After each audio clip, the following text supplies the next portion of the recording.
B and B S C online classes में आपका स्वागत है। आज अपन बात कर रहे हैं B and B S C part third, Bharat के भौतिक स्वरूप। भौतिक स्वरूप के अंतर्गत पहले अपन ने अध्ययन किया था, उत्तर के पर्वतीय प्रदेश का अध्ययन कर लिया था, दक्षिण के पठारी क्षेत्र का अध्ययन कर लिया था, सतलज गंगा और ब्रह्मपुत्र के मैदानी प्रदेश का अध्ययन कर लिया था। आज अपन बात करते हैं तटीय मैदान, यानी तटीय मैदान किसे कहा जाता है और इनका निर्माण किस प्रकार से हुआ था। भारत का अध्ययन करें तो भारत का निचला छोर, नीचे नीचे का अध्ययन करें दक्षिणी भाग का, तो दक्षिणी भाग में हिंद महासागर पाया जाता है। ऊपर वाले क्षेत्र का अध्ययन करें तो ऊपर ऊपर हिमालय पर्वत स्थित हैं, बीच वाले क्षेत्र में दक्षिण का पठारी क्षेत्र स्थित है। इन क्षेत्रों से क्या होता है, नदियां निकलती है, और जब ये वाली नदियां निकलती है अपक्षी तथा अपरदन की क्रिया करती है और अपने साथ में कंकड़ पत्थर के अवशेष या टुकड़े लेकर आती है, और जैसे यह नदियां अपना जल कहां गिराती है, समुद्र में गिराती है।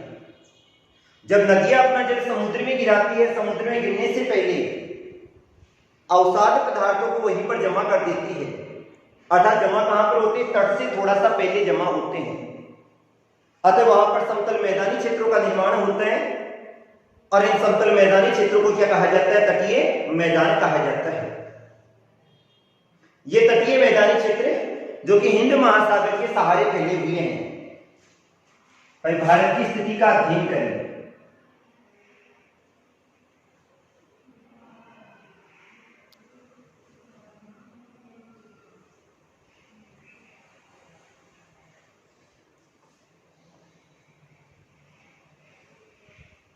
तो इन तटवर्ती क्षेत्रों की स्थिति कहां पर पाई जाती है। नीचे वाले छोर का अध्ययन करें तो एक तरफ तो आ जाता है अरब सागर, और दूसरी तरफ आ जाता है अपना बंगाल की खाड़ी।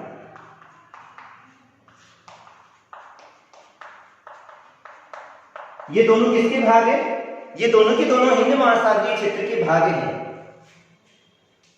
नीचे नीचे वाले क्षेत्र में आ जाता है मन्नार की खाड़ी। यहां वाला जो भाग होगा यहां पर क्या आएगा, अर्थात भारत और श्रीलंका दोनों को अलग करने का कार्य कौन करती है, मन्नार की खाड़ी करती है। अब बीच वाले क्षेत्र का अपन ने अध्ययन किया था, इस क्षेत्र का अध्ययन करें तो यहां पर आ जाता है दक्षिण का पठारी क्षेत्र। दक्षिण के पठारी क्षेत्र की आकृति का अध्ययन किया था, और ये वाला किसके समान फैला हुआ है, त्रिभुज के समान फैला हुआ है। आधार ऊपर था, शीर्ष कहां पर था, नीचे। अब इन क्षेत्रों में यहां पर किसका विस्तार पाया जाता है, तटीय मैदानों का विस्तार पाया जाता है। जैसे ये वाला भाग पूर्व की ओर है तो इसको जैसे अपन ने कहा था पूर्वी घाट, नीचे नीचे वाले भाग पे आ जाएगा कुमारी अंतरिक्ष।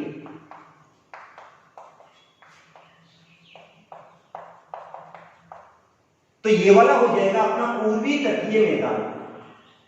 कौन सा हो जाएगा, पूर्वी तटीय मैदान, अर्थात पूर्वी घाट और बंगाल की खाड़ी दोनों के मध्य फैले हुए समतल मैदानी क्षेत्र को क्या कहा जाता है, पूर्वी तटीय मैदान कहा जाता है। इसके फैलाव का अध्ययन करें तो इसका फैलाव कहां से कहां तक पाया जाता है, ये वाली गंगा नदी का मुहाना, यहां पर इस भाग में कौन सा आ जाएगा, गंगा का मुहाना।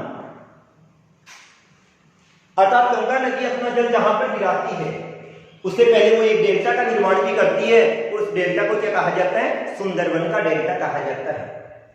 तो गंगा के मुहाने से प्रारंभ होके और कहां तक फैला हुआ है, कुमारी अंतरिक्ष तक फैला हुआ है। एक तरफ पूर्वी घाट आ जाएगा, एक तरफ क्या आ जाएगा, बंगाल की खाड़ी आ जाएगा। इन दोनों के बीच फैले मैदानी क्षेत्र को क्या कहा जाता है, पूर्वी तटीय मैदान कहा जाता है। क्या कहा जाएगा, पूर्वी तटीय मैदान कहा जाता है। अब दूसरी बात करें अपन इधर वाले भाग में, तो इधर कौन सा आ जाएगा, गुजरात वाला क्षेत्र आ जाएगा। ये तो अपना आ गया कच्छ की खाड़ी। कौन सा आया, कच्छ की खाड़ी, और इधर वाले भाग में क्या आ गया, खंबात की खाड़ी। तो इधर तो कौन सा क्षेत्र आ गया, गुजरात का मैदानी क्षेत्र आ गया। और नीचे वाले भाग में क्या आ गया, कुमारी अंतरीप। तो गुजरात के मैदानी क्षेत्र से लेके और कुमारी अंतरीप तक फैले हुए तटीय मैदानी क्षेत्र को क्या कहा जाता है, पश्चिमी तटीय मैदान। कौन सा हो गया, पश्चिमी तटीय मैदान हो गया। यहां पूर्वी घाट था तो इधर क्या आ जाएगा, पश्चिमी घाट आ जाएगा। अर्थात पश्चिमी घाट और अरब सागर दोनों के बीच फैले मैदानी क्षेत्र को क्या कहा जाता है, पश्चिमी तटीय मैदान कहा जाता है।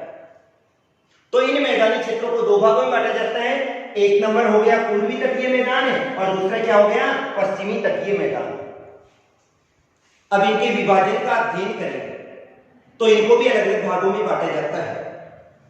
पश्चिमी तटीय मैदान जिसको चार भागों में बांटे जाते हैं, ऊपर वाले क्षेत्र में कौन सा मैदान आ जाएगा, यहां पर गुजरात का मैदान आ जाएगा। कौन सा, गुजरात का मैदान। ऊपर पर कौन सा है, गुजरात का मैदान आ गया। उसके जस्ट नीचे वाले भाग का अध्ययन करें तो कौन सा आ जाता है, कोंकण का तटीय मैदान। कोंकण का तटीय मैदान। भारत का अध्ययन करें तो भारत का सबसे सुंदर क्षेत्र है, मनोरकारी दृश्य उपलब्ध करवाता है, अतः पर्यटन को सबसे अधिक बढ़ावा मिलता है और गोवा यहीं पर स्थित है। और मुंबई का जो पतन है वो भी कौन से क्षेत्र में स्थित है, हम बात कोंकण के तटीय मैदानी क्षेत्र में स्थित है। तो एक तो हो गया गुजरात का मैदानी क्षेत्र हो गया, दूसरा कौन सा हो गया, कोंकण का तटीय मैदान हो गया। तीसरा आ जाता है कर्नाटक वाला। इसको कर्नाटक का तटीय मैदान भी कहा जाता है और मैसूर भी कहा जाता है। क्या कहा जाता है, कर्नाटक का तटीय मैदान भी कहा जाता है और मैसूर का तटीय मैदानी क्षेत्र भी कहा जाता है। ये कहां, यहां पर क्या आया था, गोवा, और यहां पर आ गया मंगलोर। तो गोवा से लेके और मंगलोर तक फैले हुए इस मैदानी क्षेत्र को क्या कहा जाता है, कर्नाटक या मैसूर का तटीय मैदान कहा जाता है। और जस्ट इसके नीचे वाले भाग का अध्ययन करें तो यहां पर आ जाता है मालाबार का तटीय मैदान। कौन सा, मालाबार का तटीय मैदान। चार भाग हो गए। अब मालाबार का तटीय मैदान कहां से कहां तक फैला हुआ है, मैसूर से लेके, कहां से, मैसूर से लेके और कहां तक फैला हुआ है, कुमारी अंतरीप तक फैला हुआ है। तो पश्चिमी तटीय मैदान जिसको चार भागों में बांटा जाता है, चार भाग कौन कौन से आते हैं, ऊपर आ जाता है अपना गुजरात का मैदान, फिर कोंकण का तटीय मैदान, तीसरा कर्नाटक या मैसूर का तटीय मैदान और चौथा आ जाता है मालाबार का तटीय मैदान। अब सबसे पहले अध्ययन करते हैं अपन गुजरात के मैदानी क्षेत्र का अध्ययन करते हैं। स्थिति का अध्ययन करें तो गुजरात का मैदानी क्षेत्र कहां से कहां तक फैला हुआ है, कच्छ तथा सौराष्ट्र प्रायद्वीप में फैला हुआ है। इसे गुजरात का मैदान भी कहा जाता है, कच्छ वाले क्षेत्र को सम्मिलित भी किया जाता है। और खंबात की खाड़ी, ऊपर कौन सी आ गई, कच्छ की खाड़ी, नीचे कौन सा आ गया, खंबात की खाड़ी आ गया। और इसके साथ में यहां पर लेते हैं सौराष्ट्र को भी लिया जाता है। तो कच्छ की खाड़ी वाला क्षेत्र आ गया, सौराष्ट्र वाला आ गया और खंबात की खाड़ी, इन तीनों को मिला के और किसका निर्माण होता है, गुजरात के मैदानी क्षेत्र का निर्माण होता है। अब इस क्षेत्र में अध्ययन करें तो यहां पर नदियां बहती है, क्योंकि मैदानी क्षेत्र का निर्माण किसके द्वारा होता है, नदियों के द्वारा होता है।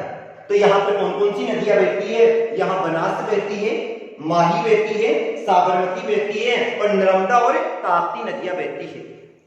माही आदिवासियों की गंगा कहा जाता है, बांगड़ की गंगा भी कहते हैं, काठल की गंगा भी कहते हैं। नर्मदा भी इसी क्षेत्र में बहती है और ताप्ती भी इसी क्षेत्र में बहती है और लास्ट में अपने जल को कहां गिराती है, अरब सागर में गिराती है। इसके बाद में आ जाता है कोंकण का तटीय मैदानी क्षेत्र। ये वाला कहां से कहां तक फैला हुआ है, ये दमन से लेके गोवा तक फैला हुआ है। ऊपर वाले भाग में दमन आ जाएगा, दमन द्वीप। तो दमन से लेके कहां तक फैला हुआ है, गोवा तक फैला हुआ है। मुंबई इसी तट पर स्थित है। कहां पर आएगा, मुंबई कहां पर स्थित है, कोंकण के तटीय मैदानी क्षेत्र में स्थित है। और यहां पर दो नदियां बहती है, एक उल्हास है और दूसरी कौन सी है, वैतरणी नदियां बहती है। यहां पर दो दर्रे भी पाए जाते हैं, एक थाल घाट है और दूसरा कौन सा है, बोर घाट है।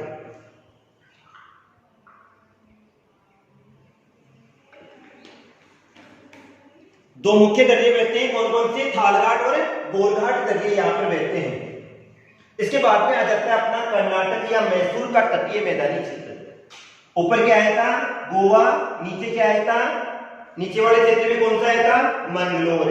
तो गोवा से लेके मंगलोर तक फैले हुए मैदानी क्षेत्र को क्या कहा जाता है? कर्नाटक या मैसूर का तटीय मैदानी क्षेत्र कहा जाता है। क्या कहेंगे? कर्नाटक या मैसूर का तटीय मैदानी क्षेत्र कहा जाता है।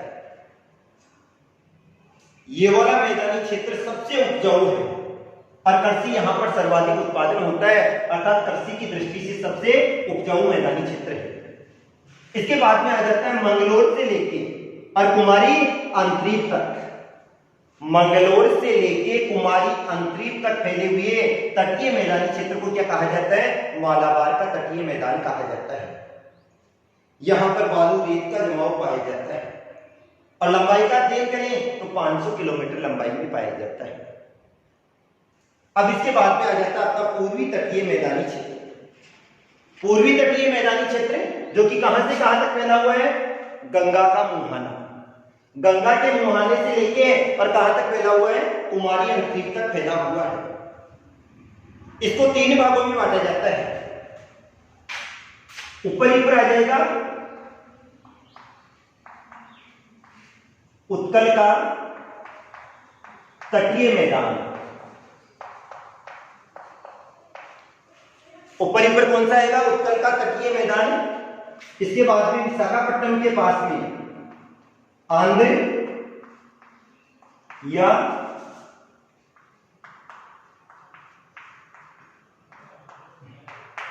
काकीनाडा का तटीय मैदान। किसका आएगा? आंध्र या काकीनाडा का तटीय मैदान। और नीचे वाले भाग में आ जाएगा कोरोमंडल का तटीय मैदान।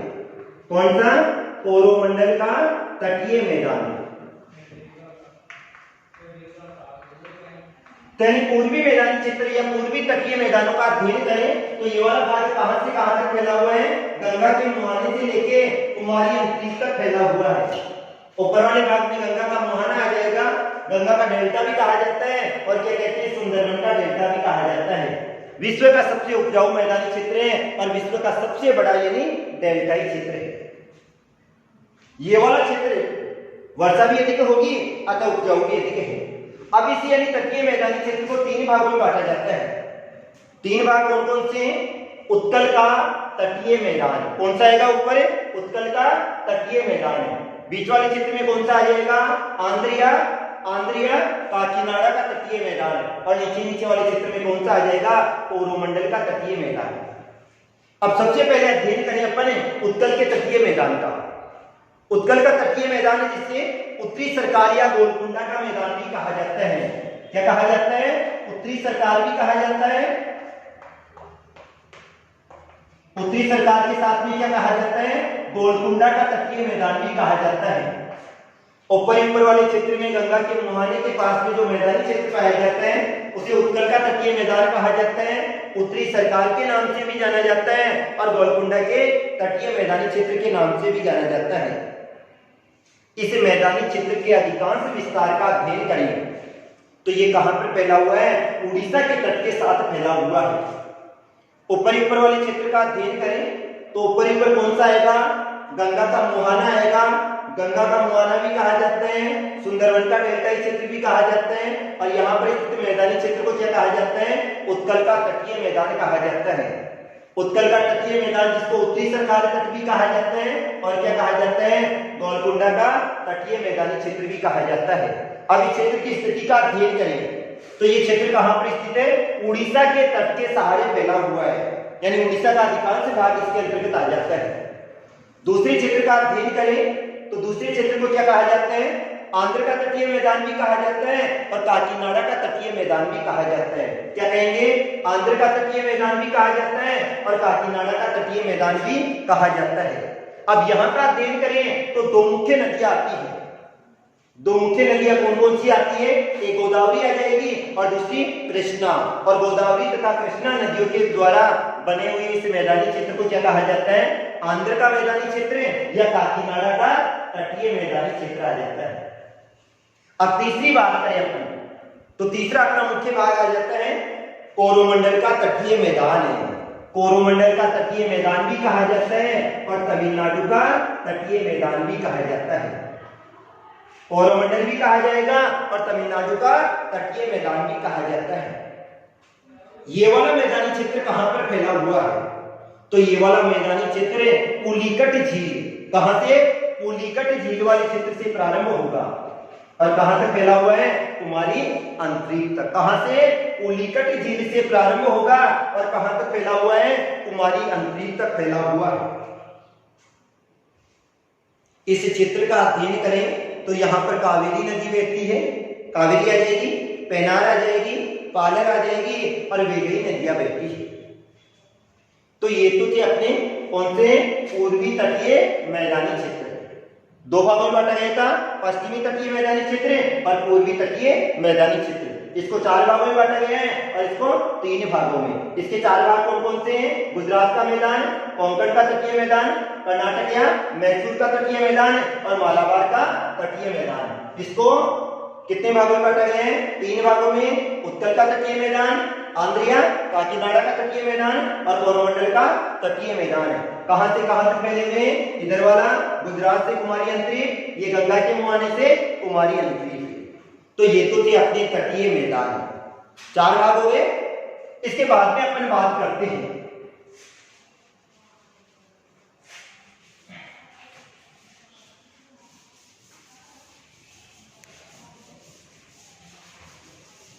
अपना 5वां जो पॉइंट आता है वो अपने है द्वीप समूह।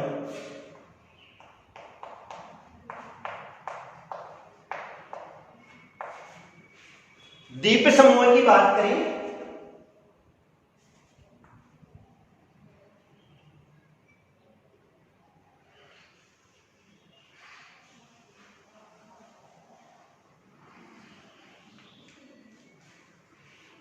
भारत के नीचे वाले भाग के अध्ययन करेंगे तो भारत के नीचे वाले भाग में, इधर वाले भाग में तो क्या आ जाएगा?